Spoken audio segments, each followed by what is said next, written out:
Hello दोस्तों, JR amplifier में आपका स्वागत है। ये हमारा 2808 का ट्रांसफार्मर बन के रेडी हो गया है। प्योर कॉपर में 15 एम्पियर। तो आपको मैं इसका साइज़ भी चेक करवा देता हूँ। कम से कम इसका 5.5 kg वेट है।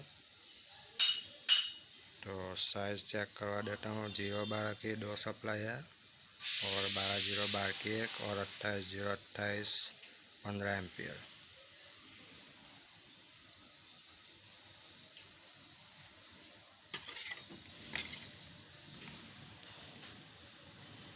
तो हमारी 5 इंच वेट है और हाइट है इसकी